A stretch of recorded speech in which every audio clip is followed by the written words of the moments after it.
You're listening to The Authenticity Show, where you get to eavesdrop on great conversations about health, creativity, and the quest for excellence. Your hosts are Carlos Casados and Satch Purcell. First up, Carlos shares an elegant technique for releasing one-time anxiety using Satch's own timeline. This involves visualization and a change of state. So if you're driving, operating heavy machinery, doing chainsaw sculpture, or performing open-heart surgery, we recommend you set aside these tasks while you listen to the episode for your safety and the safety of others.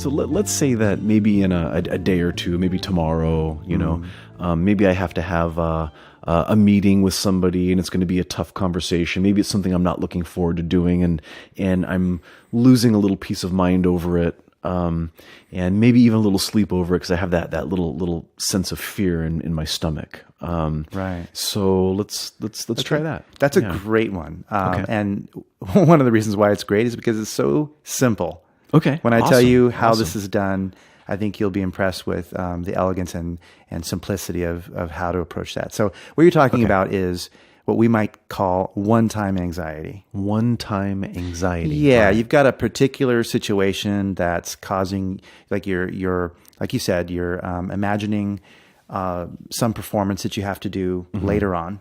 Yeah. And it's causing you anxiety now. Right. So one-time anxiety, it doesn't mean you don't have other anxieties in your life, but for the most part, for the purpose of this, it's a one-time situation that you're dealing with. All right. So there is this thing that we call time dynamics in NLP. And what it is we all connect with and relate with the idea that time can be stored spatially. Okay.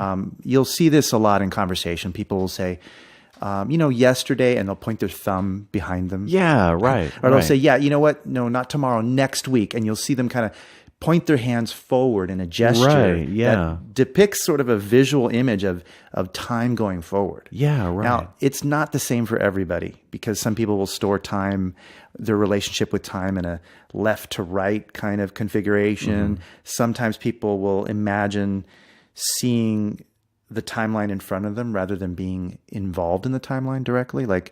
There's a difference. We call that in time versus through time. Okay. So let me just give you an example and I'll unpack that for you. Okay. If I were to ask you right now to think of, and we're going to call up your timeline, I'm just going to ask you for the quickest sort of unconscious answer. If I asked you where, to point to your past, where would you point instinctively? I would point kind of to my left. Okay. And what about the future?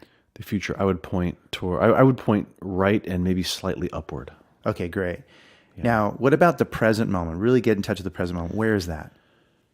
The present moment is right where I'm standing, right where I'm sitting at this moment. Okay, so you're in the present moment. I am in the present, like the center of my being. Almost like my timeline would be that, from my left coming towards me is the past coming towards the present, and then from where I'm standing now to the future would be like up and to my right. So like I'm sort of in the center of a V. Okay. And my, like the V's in front of me, and to the left side of the V from my perspective is the past and the right side is the future. Great. So that's totally wrong.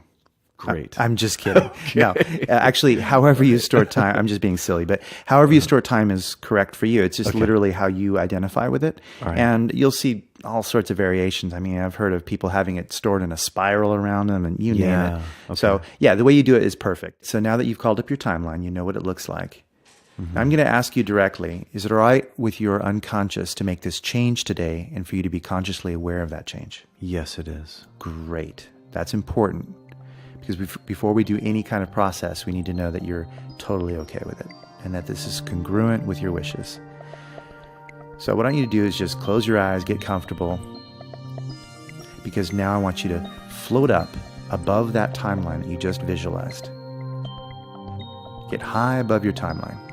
And I want you to turn towards the future and just float along into the future until you reach that point in your timeline, which is 15 minutes past the successful completion of that event that you were thinking of. the event that was causing the anxiety.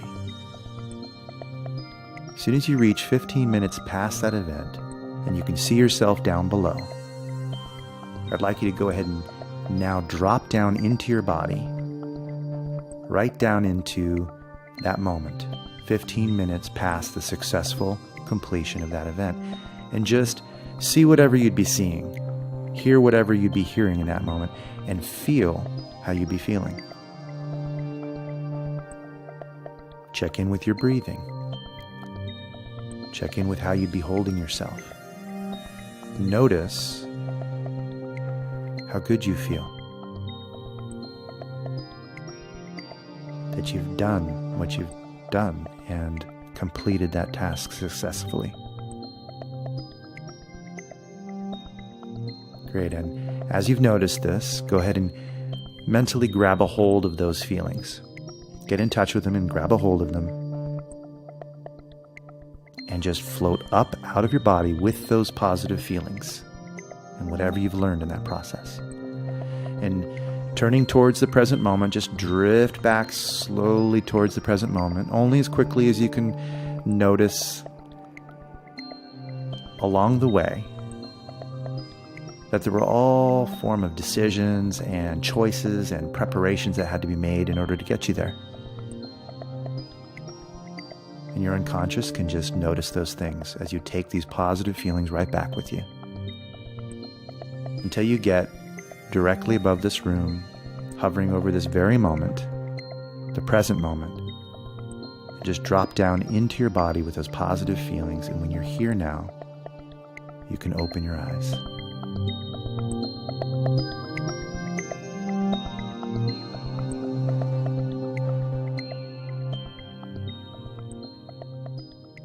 Welcome back. How was that? All right. That was great, actually. Yeah. Great. It really was.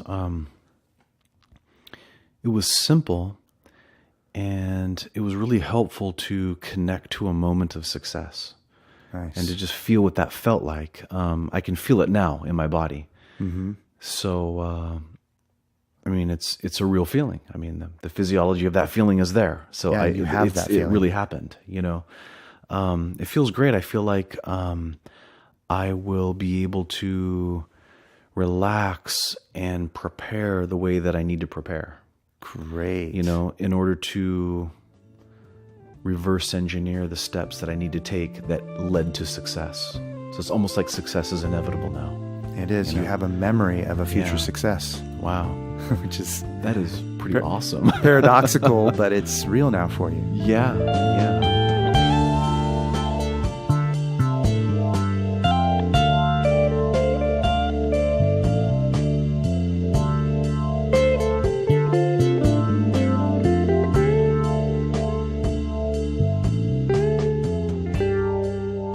You're listening to The Authenticity Show, where you get to eavesdrop on great conversations about health, creativity, and the quest for excellence.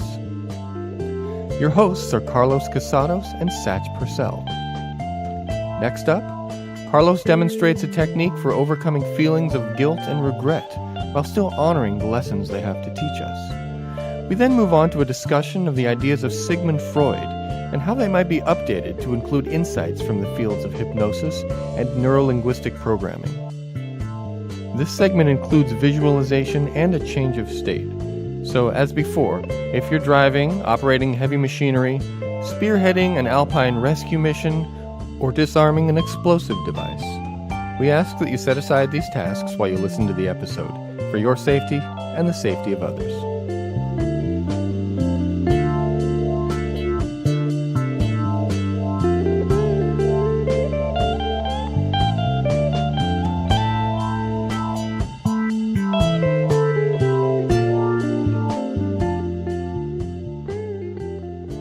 I have a regret that I can share.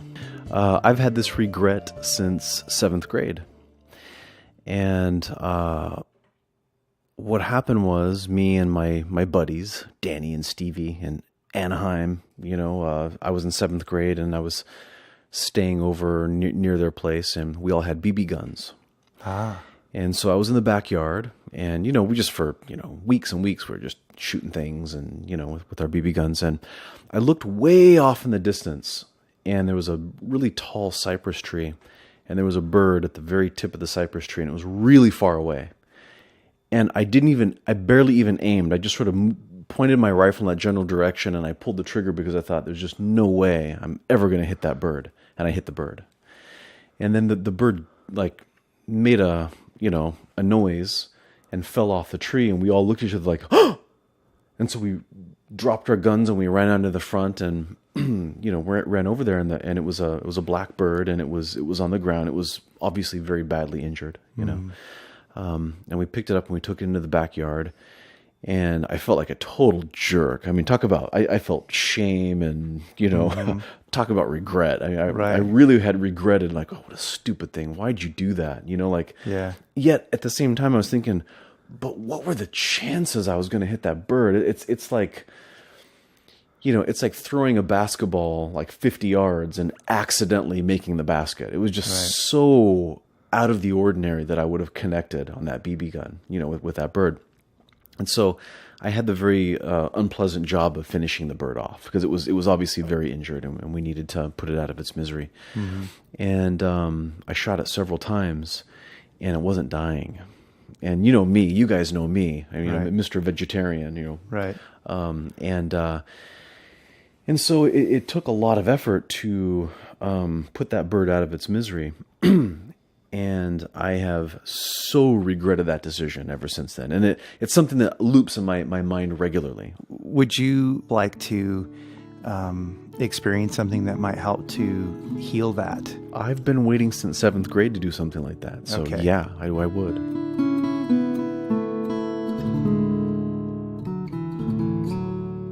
First of all, thank you for sharing that. Sure. That's a really appropriate thing to share in the moment.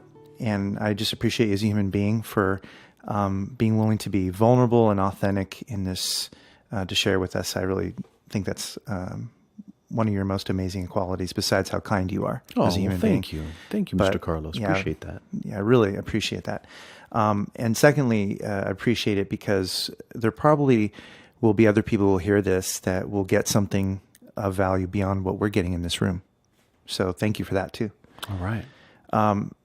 So before anything happens, I think it's important to acknowledge that whatever it is that you were holding in all this time, kind of treat it like it's an entity or an aspect of your intelligence or of your energy or of your spirit. I think it's important to just acknowledge it and say thank you to yourself for the opportunity that it's giving you to grow and heal, and that you carried it all this time for the purpose of actually healing it. And so thank your unconscious mind for making that aware, being present in this moment, and for showing itself to you in the way that it has so that you can move forward and heal. And that you're also, at this moment, it'd be good to apologize to yourself and that energy for holding it for so long and not allowing it to be free. Because in a way, by holding that memory, you trapped it. You trapped the energy of it. You trapped the negative feelings, and you didn't allow it to express itself fully by moving on and merging with other qualities.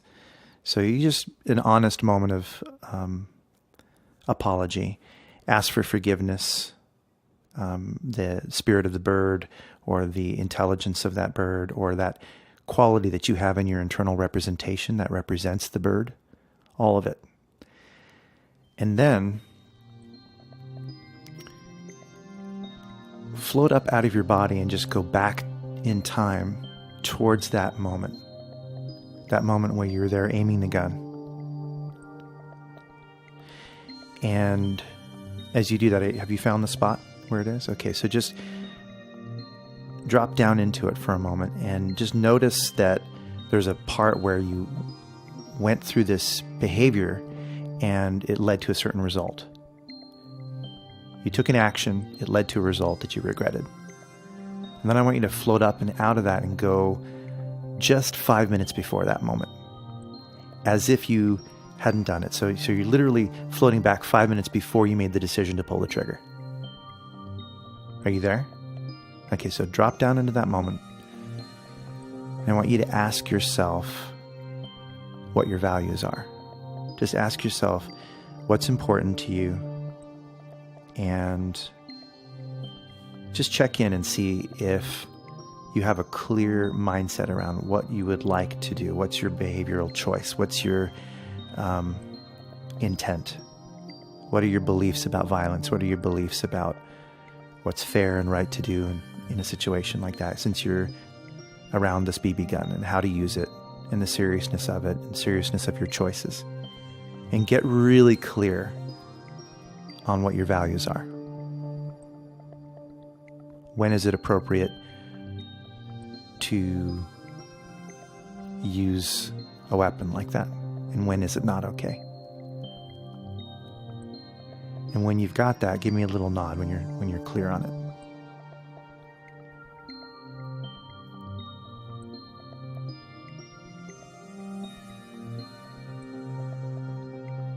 Okay, you're nodding. Good. So decide that this is how you're going to behave from this point forward. Like, really commit yourself to upholding your own values, sticking to your own rules. Really decide on that. Take that and just come up out of the situation. So you're floating above the situation with that decision. And also, invite your unconscious mind to add any learnings that may be there. Like, ask your unconscious mind, what is there to learn from this event? The learnings of which will really help you to understand something about yourself and about the universe, about your life, and just invite that to come in along with that decision. And maybe take a moment and recognize that there may have been some character traits that you developed as a result of the negative experience. For example, you might have learned that your decisions have impact, that you need to be more careful about the decisions you make. That might have been a characteristic that you took with you. Maybe you became a very responsible person because of it. So just acknowledge whatever character traits you may have developed from that moment, and taking with you the character traits, the positive learnings, and that really strong decision that you made about living up to your values. Take it all with you and float back towards the present moment with all your positive learnings, character traits, and your decision to live up to your values. And then drop down into your body with that positive feeling, so that from this moment forward, you're carrying with you all of those qualities with you. And when you're back in the room, back in your body, here in the present moment, open your eyes.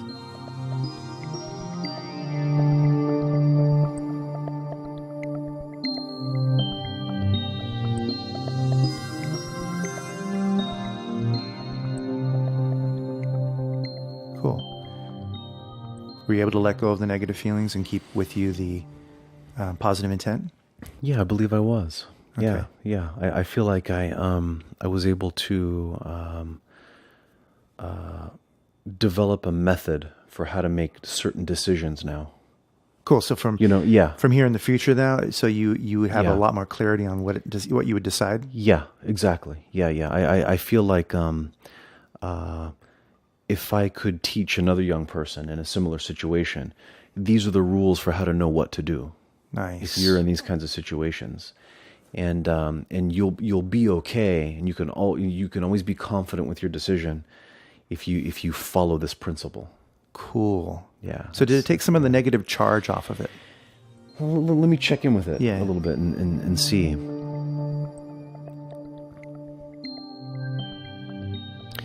Yeah, I really did actually. Okay. Yeah, it did. Yeah. Good, because if there's any residual feelings, there's more we can do if that. Yeah. I mean that there's a certain vulnerability that I've always had when I think about that situation, and there is a little bit of that, but is that vulnerability it's okay? Yeah, is that vulnerability okay to be in there? Like, Yeah. in other words, is it part of your strategy for remembering how to behave in the future? Yes. Yes, it is. Okay, Yeah, in that yeah. case, So you don't want to do anything about it. It's serving a good purpose. I feel okay about it. Yeah, that's I feel good okay then. about that. So you know why that's important, and why I ask that is because as a human being, having had that negative experience, if you had a negative charge around it and it wasn't something that was appropriate, then if you saw somebody else behaving inappropriately, because you had that experience built up, you might, as a reaction, overreact in anger and fear when you're talking to somebody else who's about to do something. Yeah. And instead of being clear and wise in your communication, you might snap at them. You might overreact because you had the old wound that you were carrying with you. Yeah, yeah, absolutely. Wow. Because I mean, I've always been a empathetic, compassionate person. I mean, I'm one of the people that will do my best to capture a spider in a cup and take him outside, rather than squash the spider. And or I might tell somebody else, hey, hold on, just don't step on it. Let's just scoop it up and take it outside. That's me. I mean, I don't freak out if somebody does squash a bug. That's okay with me to a certain extent. I mean, I get it. We all have our different ways of dealing with it. But the lesson that I was able to get clear on, and this is what I liked about this technique you just took me through, is the focus on the clarity of the value really is helpful. Yeah. It's really, really helpful. And now I understand, there could be times when it would be okay to shoot a bird with a BB gun. Right. And I think I'm very clear now on what the principle is. The principle is, you only do actions like that when they are intended to preserve proximal life. Right. Which is to preserve the life that is as close to your center as possible. If I had to shoot a bird to feed myself or to feed my family and my friends, or if I had to shoot or harm another creature in order to protect the life, like a security issue or something like that, then what I understand is that is the principle. And I know never ever to point a weapon, or I could teach a child that this is the principle. The way to responsibly handle a BB gun or a bow and arrow or a gun or your martial arts skill or a knife or whatever it is, is to follow the principle of, you only use those things to preserve life. Even if taking the life of something else is with the clear intent of preserving life elsewhere because it's proximal, it's close to you. That's the principle to follow, and I feel very clear about that now. Yeah, you're noticeably more clear about it, as if you're really in touch with how you feel and your values, and that is exactly the purpose of that. And you know what I noticed too as we're having this conversation is that I would feel better about taking a necessary life if it matched those values, and I wouldn't hesitate if it was not a time to hesitate. Yeah. This is not a safe time to hesitate, but I might have hesitated before. That serves an additional hidden benefit there. Yeah, so there we go. So, well, thank you for that, Carlos. You're welcome. That was, I've been carrying that one for a very, very, very long time, and I feel a little bit lighter tonight. Good. That's really good. Yeah. And, you don't have to hang on to any negative emotion if there's learning. That's the whole thing, is that the thing that we talk about a lot is that nature abhors a vacuum, even when it comes to philosophical and,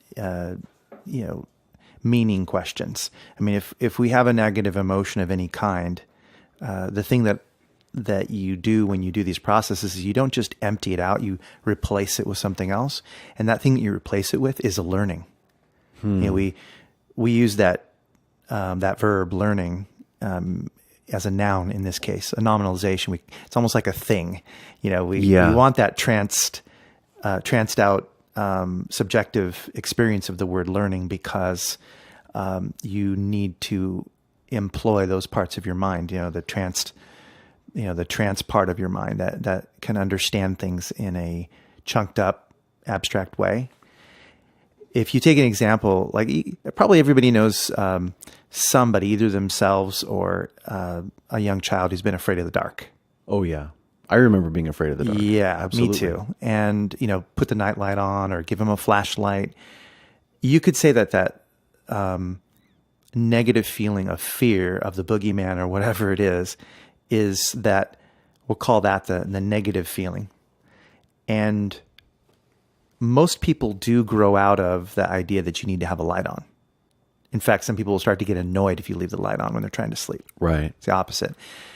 So what happens to allow a person to go from being afraid and having, been basically stuck in a negative emotion to feeling totally okay with being in the dark?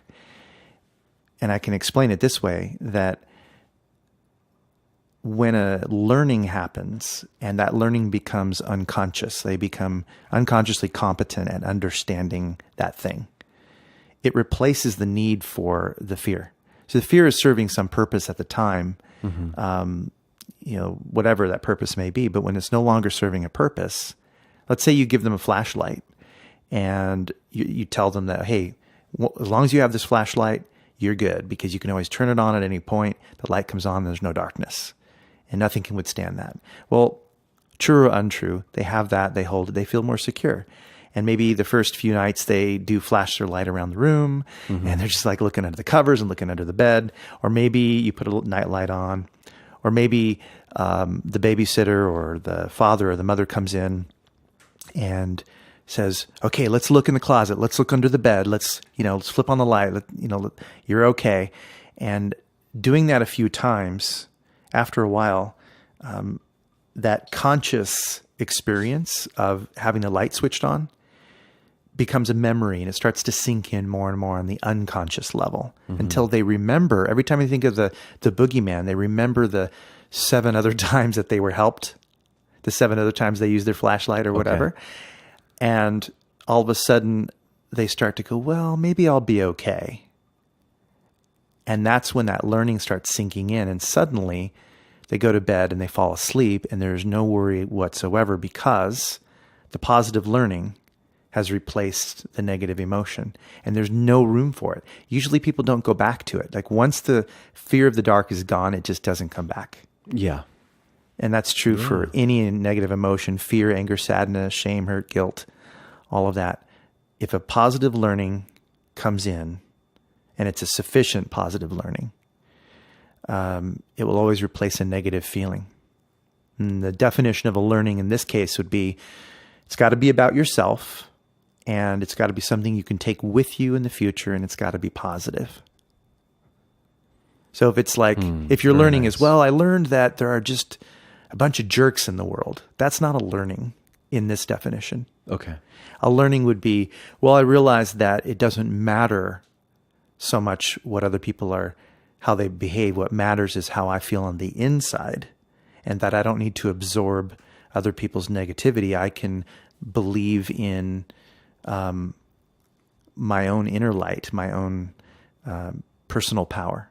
That would be an example of a positive learning, because that's something you can take with you into the future, and you can apply it to that particular situation as well. So, very nice. Yeah, that was great. I got to just report how good I feel right now. Oh, I really do. This technique that we just did is rather simple. It didn't seem like there's a whole lot to it, right? It didn't sound like much, maybe to an outside observer, but to me right now, I have that good feeling in my body, like I just got out of the jacuzzi and all's right in the world. I have a great night's sleep, and tomorrow's a day off. You know what I mean? Kind of have that nice feeling. Mm-hmm. Yeah. It was a lot of pressure that came off. That's great. Great.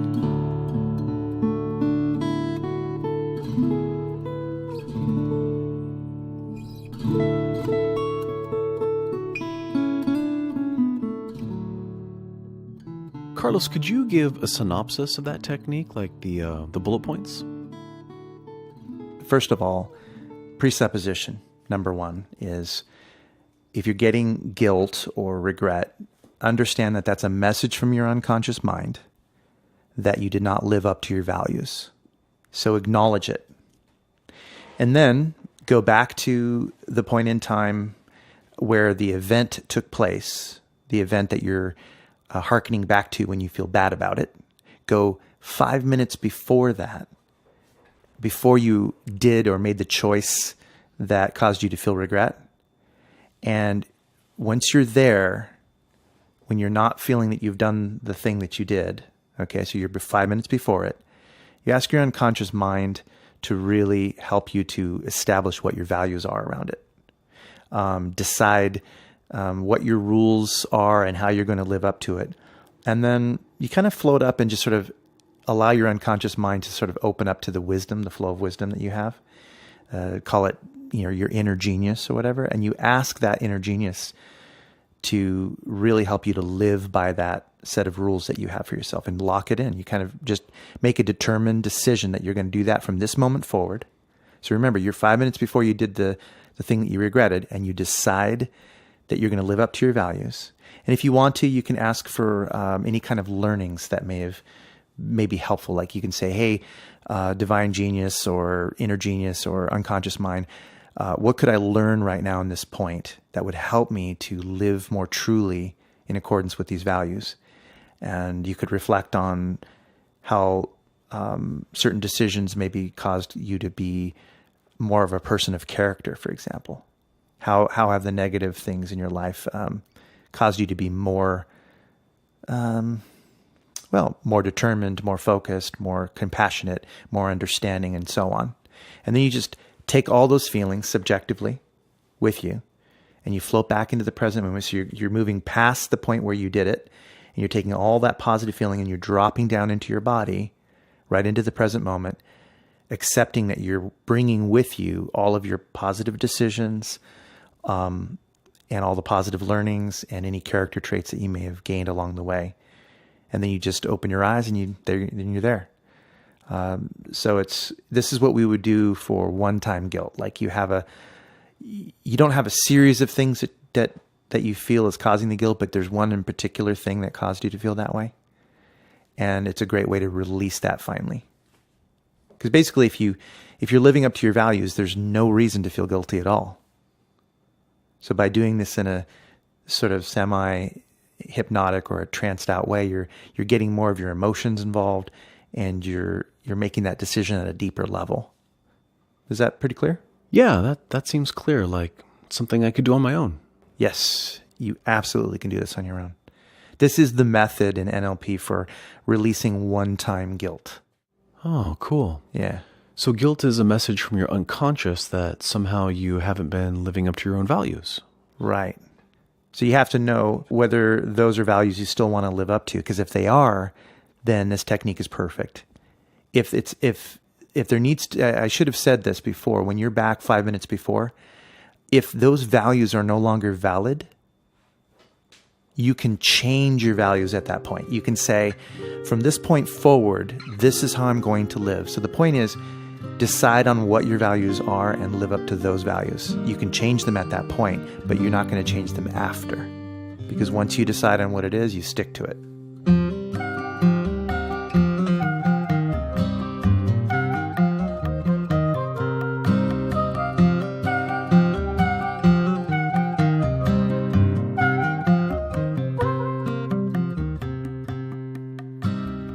You know what's interesting is we're just talking about, this coming from the subconscious. Yeah. Right? And I just actually had this conversation with my students yesterday in class. You did? And it came up because we were talking about the psychodynamic model that's, used in occupational therapy in the field of mental health. And the psychodynamic model was borrowed from, or it really is the psychoanalytical concepts that came from Sigmund Freud and Carl Jung and those kinds of things. And what our conversation was about was the development of anxiety. And it wouldn't have to just be anxiety. It could be things like anxiety, guilt, perhaps shame, any sort of negative emotion that carries a feeling of angst of some sort with it, And we were talking about, first of all, how the psychodynamic model is not really used today in modern practice, like it was in the past. And how a lot of that is because it's not as practical, that maybe it didn't work as well and there are other models and other things that we use today that work. However, the language of the psychoanalytical or psychodynamic model from Freud and Jung and all those sorts of people is very much a part of our current culture. Like when we talk about a defense mechanism, Right. say that's totally, you're totally projecting your issues on me. Right. That comes from the psychoanalytical model, right? Freudian slip. Yeah, Freudian slip, Transference. yeah, transference, and all those kinds of things, right? And so for anybody who's not familiar with this, Penis envy. Yeah, penis envy, right. Reverse penis envy. Very nice. We could go on and on. Yeah. What I was going to say is that it's helpful to understand what Freud's model was for why anxiety comes out. This is very helpful, and even in this conversation that we just had, is somewhat dependent on what Freud was teaching.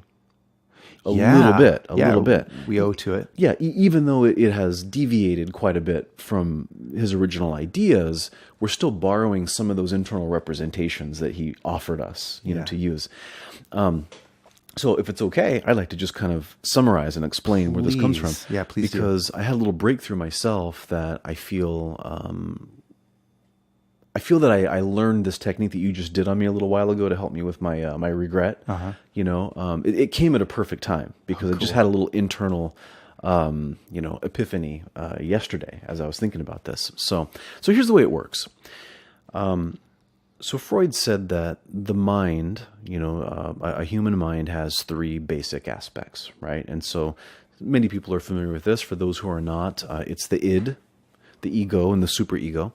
And the id is like the little inner child that wants what it wants and wants it now. And the superego is sort of your inner mother superior who chastises you and scolds you for your dirty thoughts, and that sort of model that we all can relate to a little bit. And then the id and the superego are always in battle with each other, right? And so the child within wants to eat right now, and then the superego says, no, you have to wait until it's dinner time. And there's this battle going on all the time, because if the id was going to run the show, then we'd all be running around naked, grabbing everything that we wanted, and right? And so then the superego says, no, you can't do that. But then the superego can be overbearing and make you feel ashamed for who you really are, and and so on and so forth, right?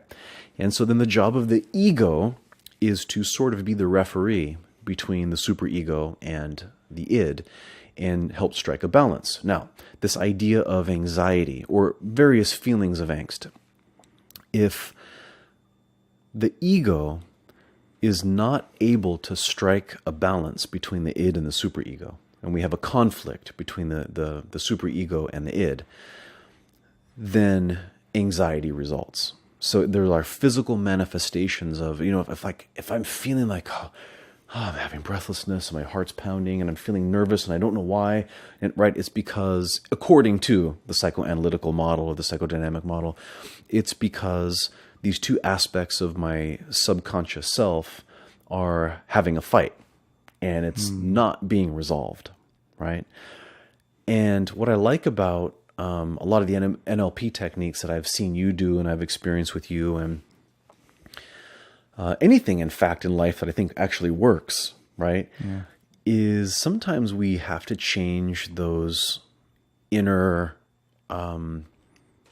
frameworks of what we believe is true. And I think where some of the psychoanalytical stuff has maybe not worked in real practice is because it's under the model. There's sort of a presupposition that there's a battle going on. And so we're moving into this idea that I'm fighting with myself. But that's only one possibility, isn't it? Right. I mean, your superego and your id don't have to be at odds with each other. Why can't they have a loving relationship? Like a little while ago. We have some dads here, right?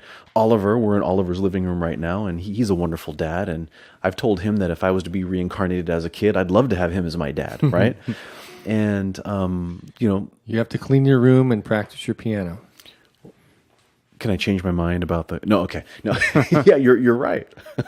So I watch you, Oliver. How you work, how you interact with your kids, and I think that is a much better model for looking at the superego and the id. And what I did yesterday is, in the evening, I was thinking about this idea, and I realized, why can't my id, my inner child, who's fearful or maybe makes mistakes or wants things the way it wants and wants them now, right?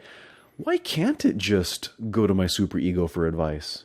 And why can't my superego just give it a big hug and reassure it and let it know that it's going to be okay, and that together the two of them can figure things out, and that they're going to be awesome together, and the id can always rely on the superego, and the superego can always ask the id, you know what, we have a lot of work to do, and I know you've been pent up. Would it be okay if you released a little bit of energy so that we can get something done? Because they can have a good relationship. Why not? Self-reparenting.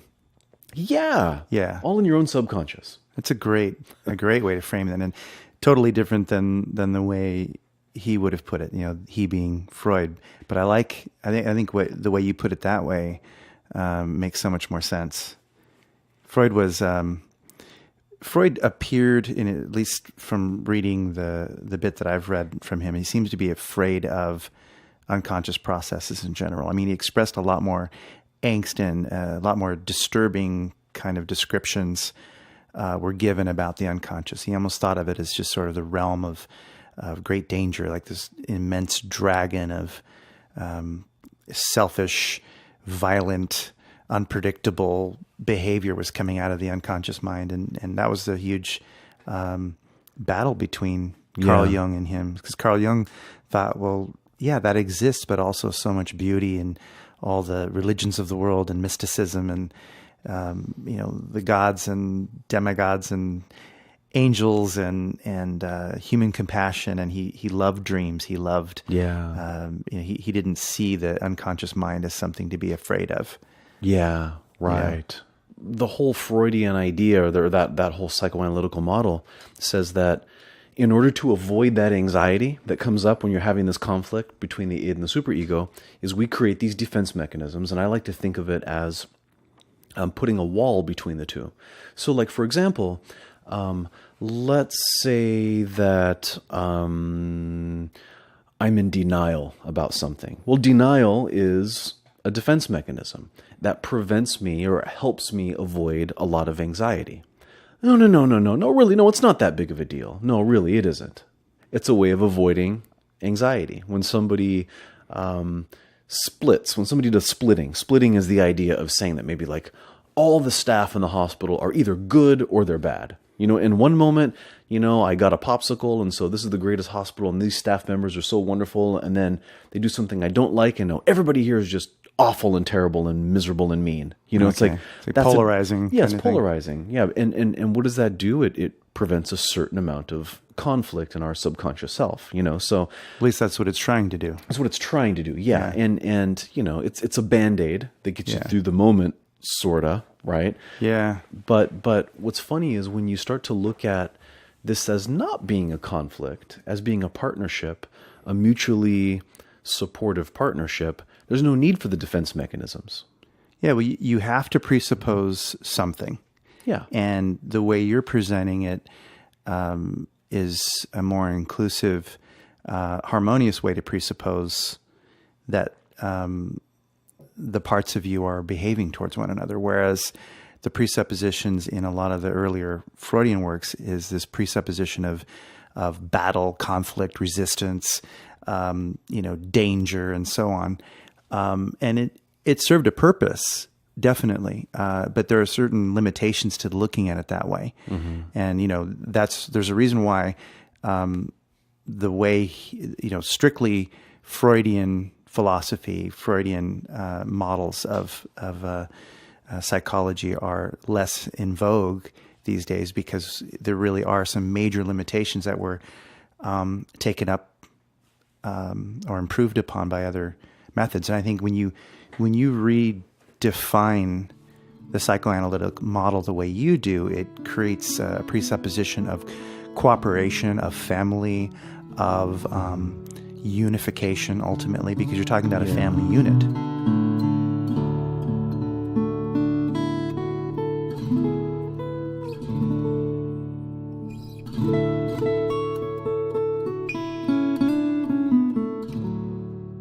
Milton H. Erickson was some of where I think NLP got that idea, that presupposition that your unconscious mind is your best friend. Your unconscious mind is the source of goodness, and it's to be trusted rather than feared.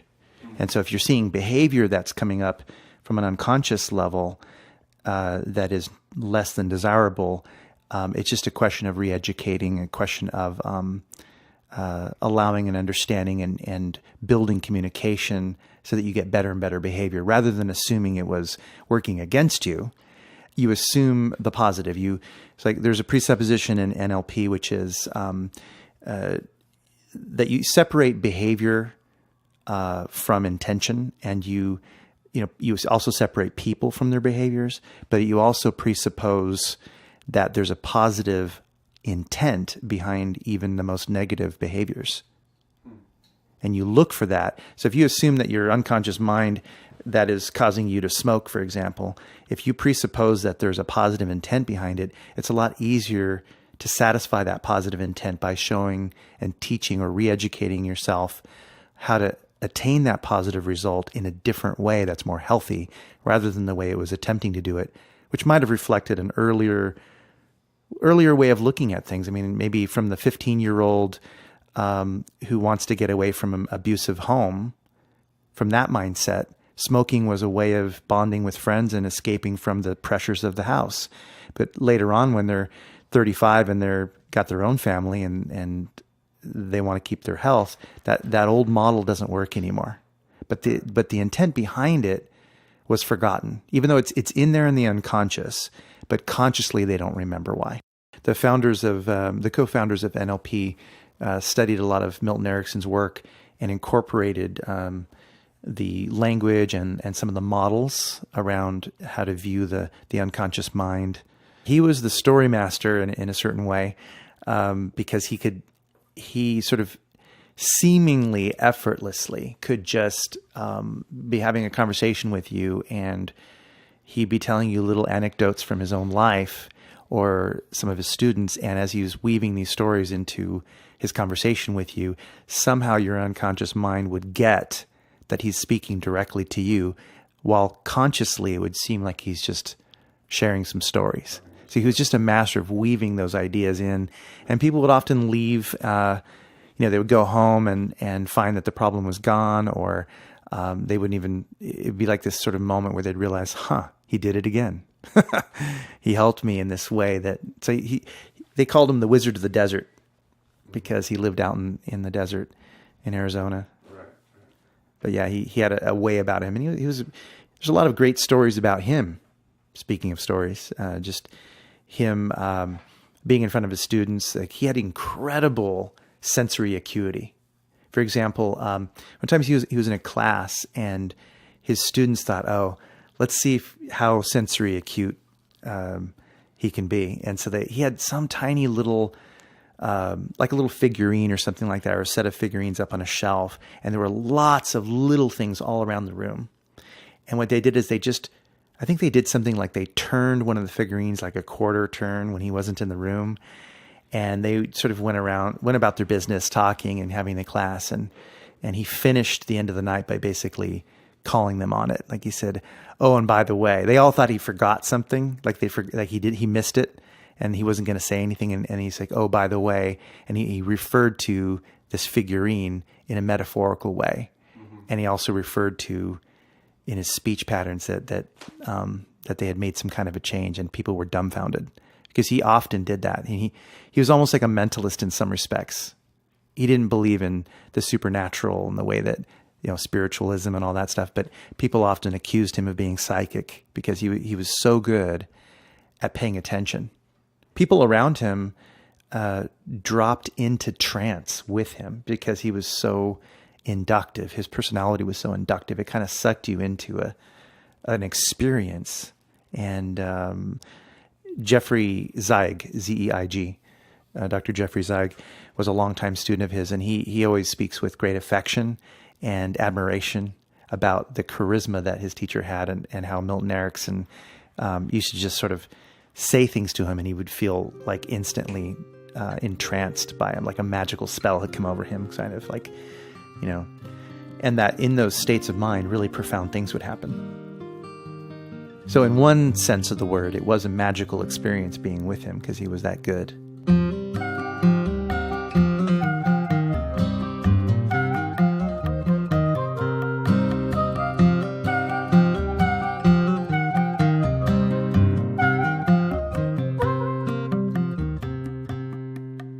You're talking about the psychoanalytic model, and even though that's gone out of vogue, I think at some level, if people haven't done any self-inquiry, like if they haven't really thought about their life philosophically and really wondered about why they feel the way they feel, it has value in that sense, I think, still, to do inquiry and to discover who you really are and where you came from, and maybe to start asking questions about the relationship that you had as you modeled your parents growing up and who you've become as a result. And then there's that whole sort of CBT, cognitive behavioral therapy model, where it's just focused on mindfulness and careful observation of the steps and processes involved in various feelings, and desensitizing yourself after understanding the steps. Yeah. That's a very long approach in comparison to NLP, but in comparison to psychoanalysis, it's a very short amount of time. Right, exactly, because psychoanalysis, took a lifetime. Right. Years and years and years. It could be like, to deal with a phobia might take you 15 years, 10 years or something. And then with CBT, maybe a year or 6 months or something like that. Whereas a brief therapy like hypnosis or neuro-linguistic programming, you're talking about an hour or less sometimes for a phobia. Absolutely. Yeah.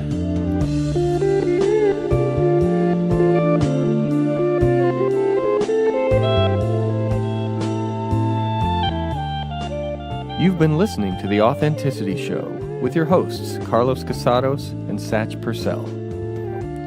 The show is produced by Oliver Althoen. Our theme music is composed by Oliver Althoen. You can find more information on our website, AuthenticityShow.com. Thanks for listening, and have an authentic day.